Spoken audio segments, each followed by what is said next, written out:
রোজকার মতো চলে এসেছি আজকে আবার একটা রান্নার রেসিপি নিয়ে। আজকে রান্নার রেসিপি কাতলা মাছের পাতুরি। তো hello everyone, welcome back to my channel Mithun Mampi ব্লগে তোমাদের সকলকে ওয়েলকাম জানিয়ে শুরু করছি আজকে নতুন একটা ভিডিও। সবাই সাথে থাকবে, সবাই পাশে থাকবে, সবাইকে অনেক অনেক ভালোবাসা জানিয়ে আজকে ভিডিওটা শুরু করছি। পাতুরি আমরা কম বেশি সবাই খেতে পছন্দ করি, কিন্তু বানানোর অনেক ঝামেলা মনে হয়, সেই জন্য বানাতে পারি না।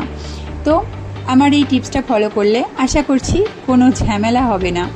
তো চলো মূল পর্বে চলে যাই। দেখো, পাতুরিটা বানাতে এখানে আমি নিয়েছি 5 পিস মতো কাতলা মাছ। কাতলা মাছের পিসগুলো আমি একটু পাতলা পাতলা করে নিয়েছি। পাতুরি বানানোর জন্য পেটি মাছ নিলে অনেক ভালো হয়। যেহেতু পেটি মাছ আমার বাসায় ছিল না, তাই জন্য আমি পিস এরকমভাবে চাকা নিয়েছি। আর তার মধ্যে আমি মিশিয়ে নিলাম নুন, হলুদ, আর দিয়ে দিলাম বেশ কিছুটা লেবুর রস। হাত দিয়ে ভালোভাবে মিক্সড করে নিয়ে 5 থেকে 7 মিনিট রেস্টে রাখবো। আর এদিকে মশলা হিসেবে আমি নিয়েছি কিছুটা সাদা সর্ষে, কিছুটা কালো সর্ষে, তার সাথে বেশ কিছুটা পোস্ত। তার সাথে নিয়ে নেব আমি 2টো চিড়ে রাখা কাঁচা লঙ্কা। এই সব কটা উপাদান আমি ভালোভাবে মিক্সারে ব্লেন্ড করে নেব। খুব সামান্য একটু জল দেব, মিক্সারে ব্লেন্ড করব। আর এদিকে আমি তাওয়ার মধ্যে কলা পাতাটা উল্টে পাল্টে সেঁকে নেব।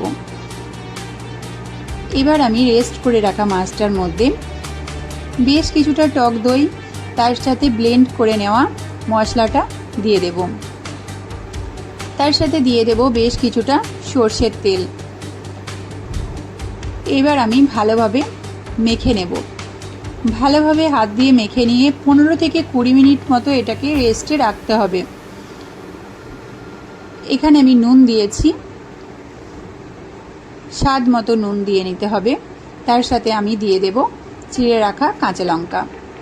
এবার আমি একটা থালার মধ্যে সুতো দিয়ে নিয়েছি, তার মধ্যে কলা পাতাটাকে বসিয়ে নিয়েছি। এবার আমি একটা করে মাছ দেব, কিছুটা করে ব্যাটার দেব, তার সাথে একটা করে কাঁচা লঙ্কা দেব, দিয়ে ভাঁজ করে সুতো দিয়ে ভালোভাবে সেলাই করে দেব। যেহেতু কলা পাতাটা আমি তাওয়ার মধ্যে এপিট ওপিট সেঁকে নিয়েছি, সেই জন্য কলা পাতা ভাঁজ করতে গেলে ভেঙে যাবে না বা ছিঁড়ে যাবে না। এই টিপসটা তোমরা ফলো করো, আশা করছি তোমাদেরও পাতুরিটা বানানো খুব ইজি হয়ে যাবে। প্রথম যখন আমি পাতুরি বানাতাম, এই পাতুরি বানানোর সময় আমার কলা পাতাটা ভাঁজ করতে গেলে বারবার ছিঁড়ে যেত। খুব অস্বস্তির মধ্যে পড়তাম, ঠিকঠাক পারতামই না। অনেকবার ট্রাই করার পর এই পদ্ধতি অবলম্বন করে আমি সাকসেস হয়েছি। এখন আমি পাতুরি এভাবে বানাই, তো আমার কোনো প্রবলেম হয় না। দেখো কত সুন্দরভাবে হয়েছে। তোমরাও এই টিপসটা ফলো করবে, আশা করছি তোমাদেরও খুব ইজি হয়ে যাবে। তো দেখো, 5টা মাছই আমি এইভাবে শেপ দিয়ে নিয়েছি সুতো দিয়ে। আর এইদিকে তাওয়ার মধ্যে আমি তেল দিয়ে দিলাম বেশ কিছুটা। তেলটাকে ভালোভাবে চারিদিকে এইভাবে মিশিয়ে নিলাম। এবার তেল গরম হয়ে এলে পাতুরিগুলো একে একে আমি দিয়ে দেব। সব কটা পাতুরি আমি একে একে দিয়ে দিলাম।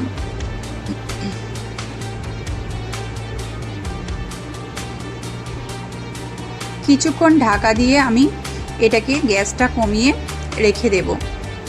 প্রায় 2 থেকে 3 মিনিট মতো ঢাকা দিয়ে রেখে দিয়েছিলাম। 2 থেকে 3 মিনিট পর ঢাকা খুলে ফিরে এসেছি। গ্যাসের ফ্লেমটা বাড়িয়ে দিয়ে পাতুরিগুলো একে একে উল্টে দেব। খুব সুন্দর করে এপিট ওপিট ভেজে নেব। একটু গ্যাসের ফ্লেমটা কমিয়ে ঢাকা দিয়ে কিছুক্ষণের জন্য রাখলে ভেতরে মাছটা কাঁচা থাকে না, খুব সুন্দর সেদ্ধ হয়ে যায়। তো দেখো, এপিট ওপিট ভালো করে সুন্দর করে আমি ভেজে নিলাম। তো আমার পাতুরি প্রায় কমপ্লিট হয়ে গেছে। তোমাদেরকে পাতুরিটা আমি একটা প্লেটের মধ্যে খুলে দেখাবো।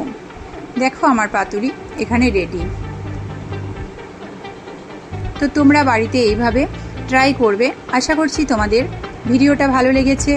আর এইভাবে টিপস ফলো করলে তোমাদের পাতুরি বানানোর ঝামেলা অনেক কমে যাবে, আর খেতেও অনেক সুন্দর হয়। এইভাবে বানাবে, ভালো লাগবে। তো এই ছিল আমার আজকের ভিডিও। আমার আজকের ভিডিও তোমাদের কেমন লেগেছে অবশ্যই কমেন্ট বক্সে জানাবে। ভিডিওটা ভালো লাগলে একটা লাইক কমেন্ট শেয়ার করে দেবে। তুমি যদি নতুন বন্ধু হও চ্যানেলটা সাবস্ক্রাইব করে আমার পাশে থেকো। আর তুমি কোথা থেকে ভিডিওটা দেখছো একটা সুন্দর মন্তব্য করে জানিয়ে যেও। তোমার একটা মন্তব্য আমাকে নতুন ভিডিও বানানোর অনুপ্রেরণা যোগায়। সবাই ভালো থেকো, সবাইকে ভালো রেখো, আমাকে অনেক ভালোবাসা দিও। আজকের মতো এখানেই বিদায় নিচ্ছি। সবাইকে টাটা।